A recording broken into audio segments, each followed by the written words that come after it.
Hello, everyone. Man, this interview is one that's very personally special to me. I mean, in this video, the man who literally needs no introduction, the amazing Joe Russo. I don't even know where to begin. He's directed a few episodes of Community. I think he might have done some other stuff since some of his films will be popping up on screen.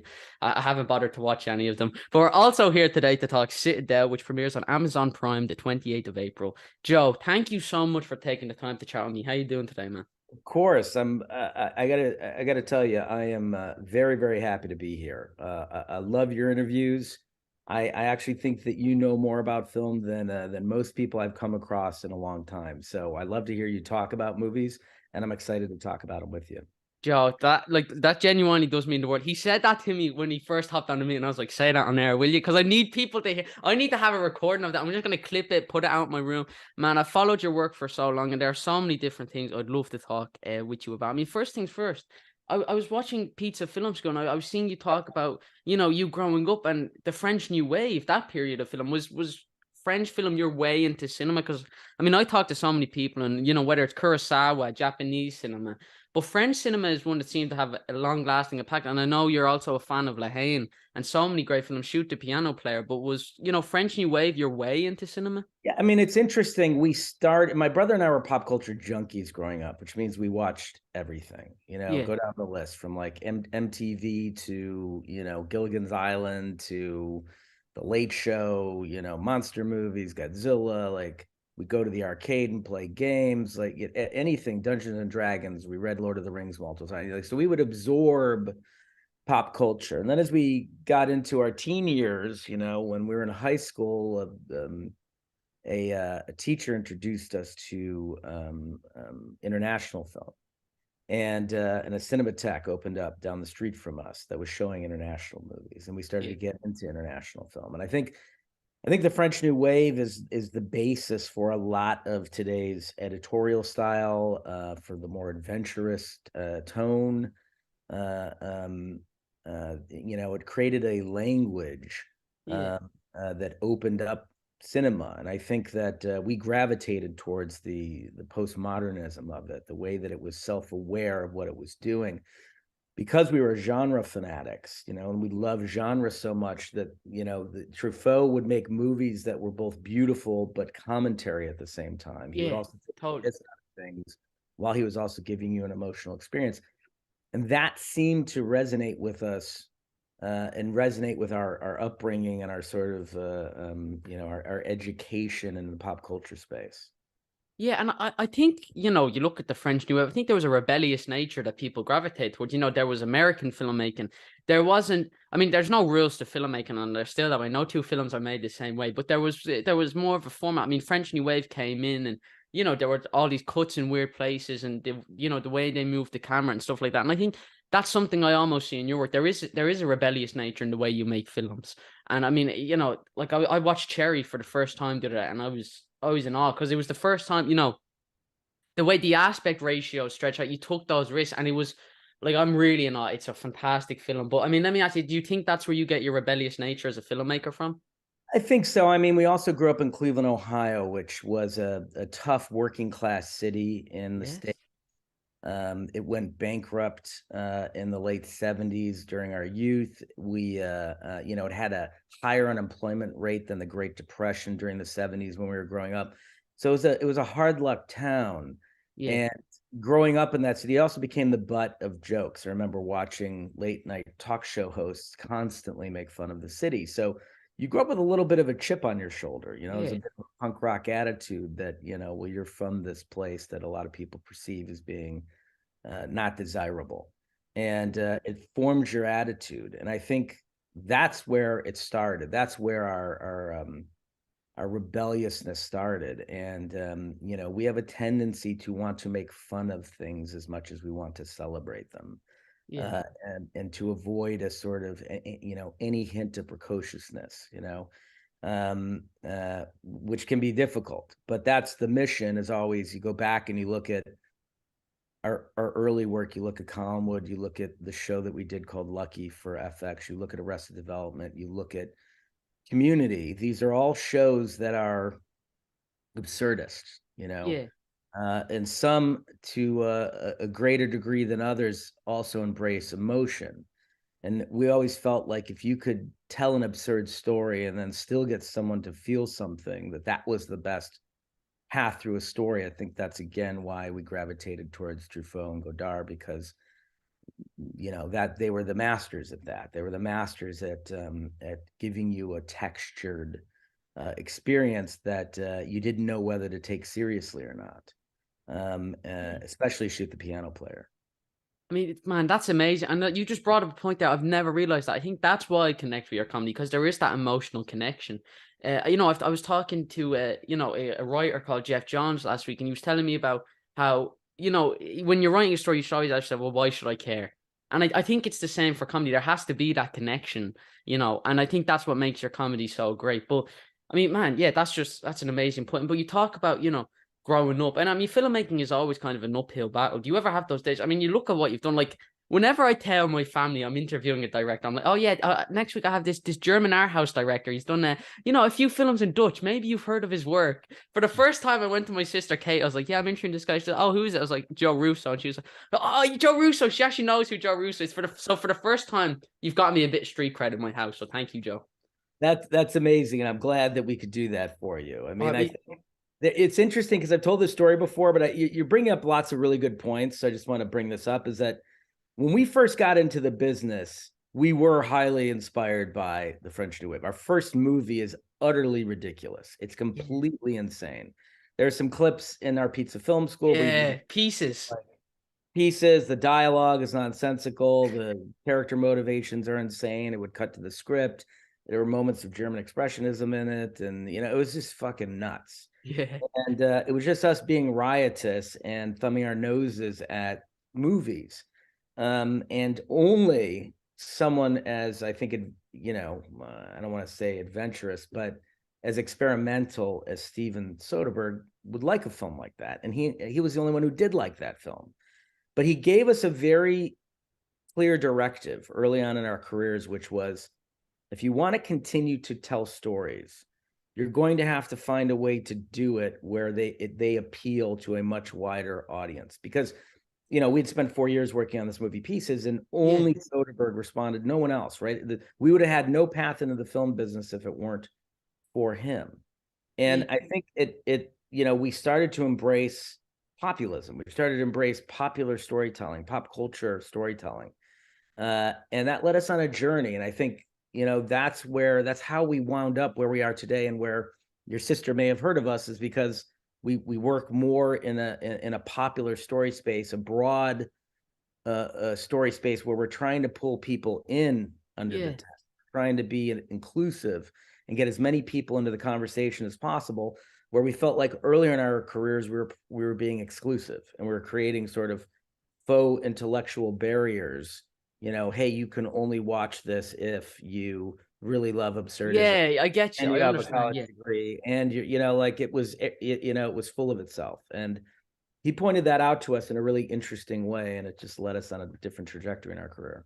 I mean, to hear that from Soderbergh is fascinating, because I remember we were talking about studio films, and I forget, I was talking to a filmmaker and he was like, or you can just make studio films and be like Soderbergh and be really good at, because I mean, you look at his films, and he did Ocean's 11, which is obviously something that's, and I think people look at studio films and there's this sense that, oh, the story's not going to be good. It's not going to be a character driven. And Soderbergh always has that. I mean, we go to see the heist, but we stay for the characters. I think it's the same in your work. I think, subconsciously, whether or not people realize it, if they go to see, I don't know, Avengers, to see the big purple man with the glove, but they stay for the story and the characters. Uh, is storytelling always key to you, especially when you're doing something as large? And I mean, character is Yeah. always something that seems to be important to you guys. Without question. I mean, I think if there's one consistency in our work, it's an ensemble. Yeah. Uh, and so it's character based, because we grew up in a really big family in Cleveland. And so a lot of our upbringing was surrounded by colorful characters. And so we look at life as sort of being a journey of a collection of people, a community of people, forging a path ahead together. And yes, I think if we focus on anything in our work, it's the story. Well, what is the story that we're trying to tell, And that really is, that it's interesting because, I'll point out that I think if Soderbergh brought us to lunch in 1997, right? And he said to us, I have made 3 movies since Sex, Lies, and Videotape that have failed at the box office, and I can't get any more money to make my movies. So my last chance is I'm going to go make a movie called Out of Sight, which was a genre film at Universal with an actor named George Clooney. And we went, Scott Frank wrote that, didn't he? he did. And now what was funny about that is we scoffed at Clooney because he was on ER, and we thought, oh my God, come on, you're going to ruin your career, TV actor, right? We had bought into all that horse shit of film versus TV. And when we went to see the movie 2 years later, it was his best work, and George Clooney, one of the great stars of all time, right? One of the most talented, nicest people in the business. And we learned something from that. And then Steven went on a run in the commercial space where he would make Ocean's 11 so he could make Traffic, and it changed his entire career. You might not know who he is had he not made Out of Sight, because he may have not been able to get any more film made, right? So you would only know him from Sex, Lies, and Videotape, or Kafka, or King of the Hill, but they were more obscure and didn't reach as wide of an audience, right? Yes. So what's interesting is that he changed the trajectory of his career by embracing commercial storytelling, used it then to platform other movies that he wanted to get told, and now is gone back into a more experimental phase now that he established himself in the space, won an Oscar, sort of cemented his legacy. So he has a fascinating career to study, I think, for young filmmakers to understand how to work in the business and make your way through the business. Yeah, I mean, Soderbergh's like people. There's a certain type of filmmaker who makes studio films, and yet character and story is always the most important thing. That never fails to be impressive to me because like I speak as someone who's yet to direct a $100 million budget film. But when you're doing something so large, I imagine there's a lot of it will obviously change. It'll go through changes. There's a lot of eyes on it. The story may sometimes take a backseat, but I mean, people like you, people like Christopher McQuarrie, who's doing Mission Impossible, story is always at the forefront. It's always about characters. And I mean, I remember I watched Civil War, and after I finished Civil War, I wanted to learn Russian to be like Zemo. So I went home and I was like, there's this app here in Ireland called Duolingo. I was like, I'm gonna learn Russian, and I gave it up after a day because I was like, man, being a Hydra agent, not for me, not for me. I'll stick to filmmaking. But I mean, man, there was that line in Civil War where, I mean, he's my friend, well, so was I. That I remember sitting in the cinema, and that had an effect on me because that said something about the two characters that I don't think any amount of punching or visual action could have said. So I mean, when you're doing something that is so large in scope, and it's a long-winded question, but when there's all this action, is it hard for you to always keep story at the forefront, and is it hard to have that balance of action and story? Because I find that the action is also telling the story in your work as well.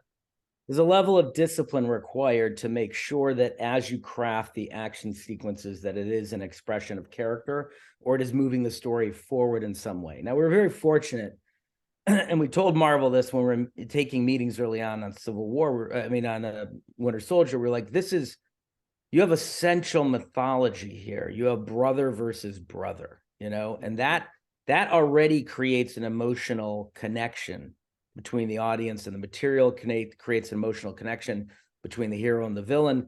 It becomes much more resonant when you have that. Just think of Star Wars, father versus son. So, it's always difficult in a movie especially a large scale movie, to get the audience to care about the villain or the villain's agenda. Yeah. Because you like the hero so much, you're like, just get me back to the hero. Like, how much do I need to know about the villain? Why do I care that much? And then if you're stuck in plot mechanics, which is, well, the villain wants X because, right? Yeah. And it has very little to do with the hero, and the hero's job is to just stop the villain from getting X.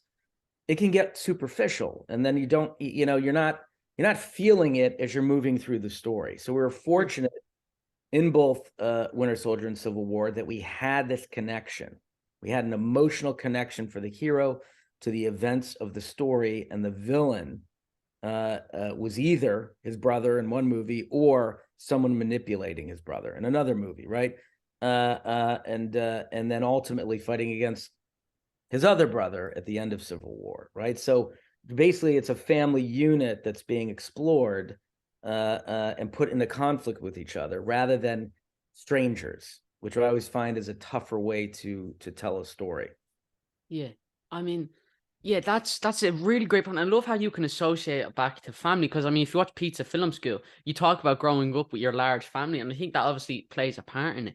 But this is a bit of an obscure question. I'd love to ask you, what's a correlation for music with you and your work? Because I mean, there's that scene in Cherry where I mean, it's towards the end. I don't want to spoil it for anyone. Basically, he's walking. It's a slow motion sequence. It's like opera music that's playing, and I think the scene maybe it goes on for 2 minutes or something like that, and it was something that I mean, I remember it was so profound to me seeing that scene where he's walking and the music is playing and we see the sirens coming in the background. And then in the Grey Man, there's that fight sequence that's to Silverbird, which is Silverbird's put on my playlist because and these are two really amazing scenes that kind of correlate with music. And I love when music is intersected with, a film in such a way. What's that correlation like for you as a filmmaker? Well, growing up in Cleveland, it also has a moniker of, being the home of rock and roll. So music was very important to us growing up. It was sort of the soundtrack of our life. And it's an intensely visual city. It's got an aesthetic to it, smokestacks, and there's a brownstone quality Yeah, to town. Tough industry, brick streets, and so we would listen. We grew up on music, and it was an important part of our upbringing. So it always resonated with us, and it was like the backdrop to the experiences that we had. When you're out with your friends having fun, and there was a song on the radio, and something that would underscore the experience. And then anytime you heard that song, you could recall the emotions of that experience. yeah, That's how music works for us in movies, the same way. And sometimes, it's fun to just turn on the camera and let something unfold. Sometimes you want behavior captured and nothing else. yeah, The story is the behavior. The story in that moment with Tom Holland's character with Cherry is that he's self-destructive. He can't help himself, and he knows it. So he is now going to willingly turn himself in, because he's either going to die or get better, and the only way he's going to get better is by going to prison, which seems like a very sad choice to have in your life, right? Is I'm either going to fucking overdose and die here, yeah. or they're going to take me away, and if they take me away, I can't get drugs, and. And it's so powerful, I mean, throughout the film, I mean, like, in my opinion, like, Raging Bull is a film about self-destruction, and I mean, Cherry, I feel, is the same as that, but in the end, Cherry kind of, he overcomes it in a way. He's accepting something. And it was such a profound moment to me, and I really love that. But yeah, man, I mean, I love the way you use music. I think a lot of filmmakers should see the way you do it. You do great stuff with it. But let me ask you this. This is a question. I was just wondering, I talk with a lot of filmmakers, and what I found is that they're all people. They're all flesh and blood, surprisingly. And what's kind of fascinating to me, I mean, what's that like for you as a person to be at the head of Infinity War and Endgame, the biggest films in the world? I mean, because I was thinking about that because I'm making my first short film now, and I'm terrified. So I was thinking, if Joe Russo, right, is doing the biggest film in the world, right, and he can do that, then I have no right to be terrified for making a short film. But I mean, what's that? What was that like for you? That process? I mean, it's interesting because we were on a trajectory where we made four giant movies in an 8-year span, and each one getting bigger than the last. So we could hone our skills for Yeah, getting our arms around the scale of it. And by scale, it's the production value of it, it's the amount of VFX shots increased in each movie, the size of the cast, wrangling all those actors, wrangling their schedules, writing script, getting the scripts written with Marcus McFeely, making sure that we had an emotional connection to the material, that the theme was consistent. I mean, it was an incredible amount of work in a really compressed time frame. And I think, again, it's a level of focus and discipline. I always tell young filmmakers this: your job, right? You're going to be thrown 100 decisions are going to be thrown at you a day. yeah, And your job as the director is to make those decisions, make them confidently, make them efficiently, right? And I prioritize in a lot of ways efficiency over being right, because yeah. once you make that decision, it leads to another decision. And if you realize you made the wrong decision, then you can correct it with the next decision, right? Yeah. So you have to just understand you are in a cycle, a chain of decision making, Yeah. and it's all about your batting average, about how good you are at making those decisions under pressure. So you have to push the fear down. You have to focus on the task at hand. And it's leadership skills, right? You just have to make everyone feel confident that the train is on the tracks and heading in the right direction. I mean, that's amazing, man. I know, like, that's so inspiring. How, I mean, you can do something like that in a large project, and the final result is still a great film. We're almost out of time, so I mean, my last couple of questions before we wrap up. Let me ask you. I mean, you know what was fascinating was, I mean, Colin Trevorrow, who did Jurassic World. After that, he made the Book of Henry, which was like a smaller budget film. I mean, you guys did the same. You went, Avengers, and then you made Cherry, which was this experimental. And the angles, the aspect ratio. I mean, that scene where he's doing the robot and the camera pans up and the aspect ratio widen was something. I mean, I saw that and I was so impressed by that. And I mean, let me ask you now. I know that you're doing what Agbo, you're producing films like Everything Everywhere, Extraction. What's that? I mean, you've kind of reached the top. You have Avengers Endgame, which the whole world saw. I mean, I was there opening day. It was me, my sister Katie, my mother Donna, and my father Simon. And normally, both my parents are deaf, so we normally go to subtitle screenings, which means there's not many people there. It was packed. It was the first time I'd ever been to a packed subtitled screening. So I mean, the whole world wanted to see this film. I mean, what's it like for you now, sharing the wealth? Is that what you want to do? Produce other films, help get their word out there? Because I think it's For amazing. sure. I mean, listen, who knows what we'd be doing if we hadn't met Steven, Yeah. He changed the entire trajectory of our careers out of sheer benevolence, and he did it when no one else wanted to. And so we feel like we owe a karmic debt to the universe to repay that. Our work with the Daniels was me watching Swiss Army Man and going, these guys are incredible filmmakers. I don't know that I've ever seen such sort of skill with practical effects, servicing the story, the marriage of absurdism and emotion in a really effective way. I'd love to work with them. So we just called him up and said, we've got a company now, it's well funded. Tell us what you want to do and we'll write the check. We want to And help. that was a good decision from you, Joe. But these guys have been building for years, right? They're a 10-year or 12-year overnight success story, right? Doing commercials, videos, building out a team of collaborators that help them achieve what they achieved in that movie, and Everything Everywhere.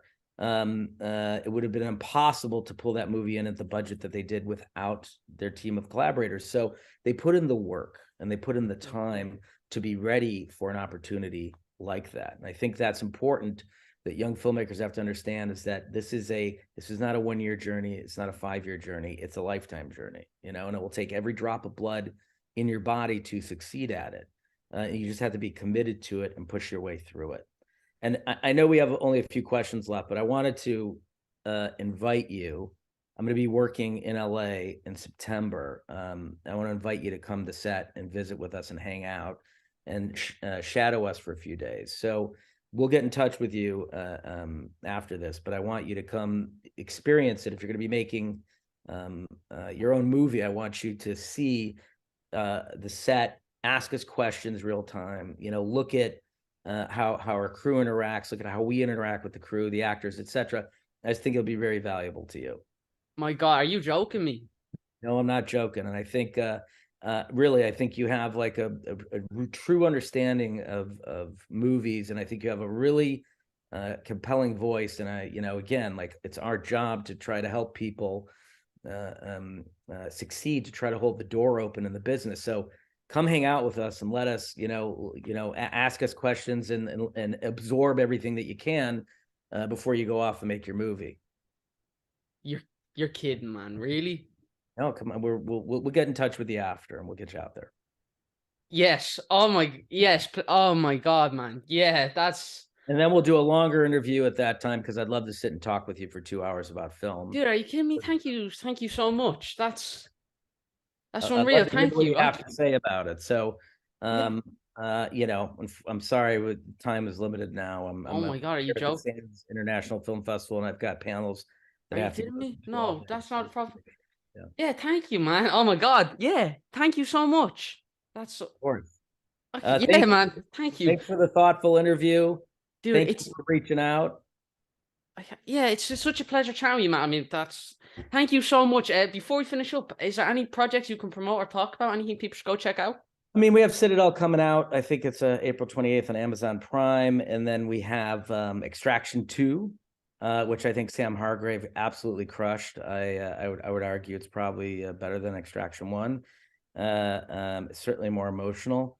And that comes out in June on Netflix. And then my brother and I just wrapped a movie called The Electric State with Millie Bobby Brown and Chris Pratt that we're working on, and that'll be out in about a year and a half. Joe, thank you so much for taking the time to chat with me, sir. It's such a pleasure. Are you on Facebook, Instagram, Twitter, anywhere people can go follow your work? We're on Instagram. Yeah, so people can come check us out. And I'm looking at my daughter because she runs my Instagram account. Oh, fantastic. Joe, thank you so much. Everyone, please check out Joe's work. And as always, if you have the means, everyone, please make sure to donate to the National Deaf Children's Society. Link for that in the description. This has been my interview with the amazing Joe Russo. Citadel premieres on Amazon Prime the 28th of April, 2023 this year. Thank you so much. Thank you all for watching. Bye.